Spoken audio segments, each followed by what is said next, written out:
Bandwidth for MacBreak is brought to you by CacheFly at CACHEFLY.com.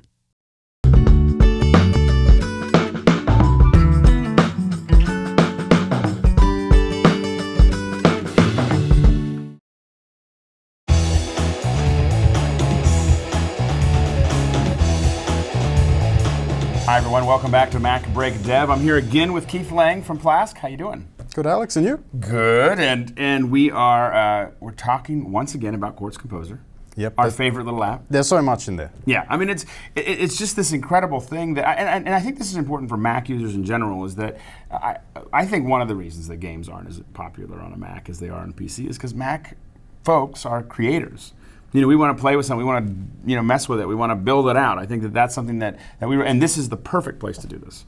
Absolutely. So what are we doing today?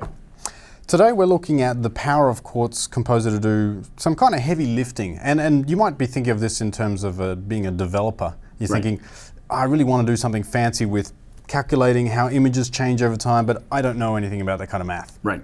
So Quartz Composer makes it really easy for developers to plug in complex image processing, and then get the data back out in a nice, happy, easy format. And be able to see it and work with it. So we've got a very green version of us. So now the thing is of course this looks blue, but it's not really. It's green. It's green. And so that's what you're seeing here. So that's a video of us, and that's not that exciting because there's a lot of programs that'll do that. So what are we going to do with this greenish image that we have here? Okay, well, say we wanted to take this image and calculate motion.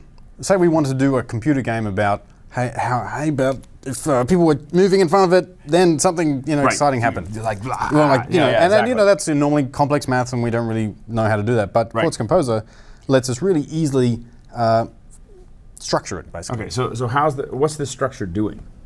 Okay, so we're starting here with a video input. And that could be any video input that QuickTime can see, basically, right? Yeah. So anything that's coming in. We could have a camera hooked to this, or right now we're just using the eyesight, right? Or you could be internally sending it images within your Cocoa application. Okay, great. And here I've got a little view of it just to see what it's getting. Okay. But what I want to do is blur it up a bit and keep a little queue of images so I can compare what's happened now to the last frame. Okay. And what that lets me do is calculate a difference. So now we've got this crazy alien kind of view. That's kind of cool by itself. It is, and there's a whole application in itself. But this is a difference. So this is getting the difference between the two. So if we don't move at all, it gets pretty dark. But if we move a lot, it gets brighter. Right. Yeah. Okay. So this is how we're calculating how much motion there is in the image. Right. So if the values go up, it means that something's going on. Yeah. Okay, got it. So that's pretty easy to do. And what we can use Quartz Composer to do is average out this difference. So add up all the pixels. Add up all the pixels. And figure out what the average value of all of those pixels are in real time. Yeah. That's a lot of pixels to be averaging in real time. It is. Okay. It is. And basically add that all together, average it out, smooth it out a little so the data is reasonable, not too jittery. Right. And then we could do something useful with that data. So for example, I've got a little patch here I've made which puts a feather on the screen. Oh, isn't that cute? And when there's lots of motion, the feather floats up. Feather goes up. So it's a very simple idea.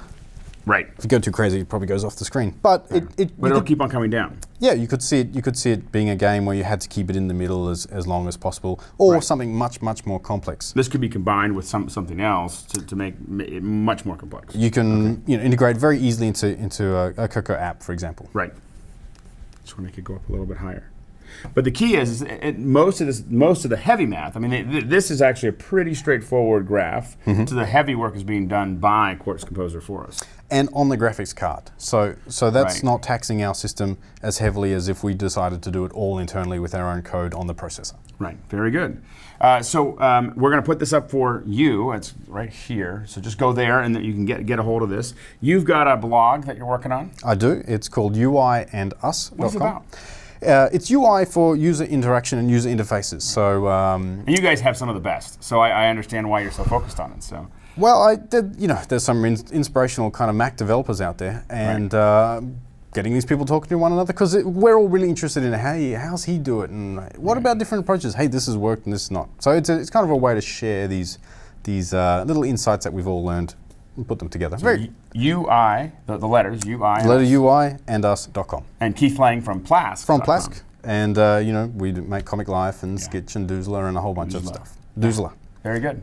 So thank you very much. Thanks, Alex. And thank you for watching MacBreak Dev.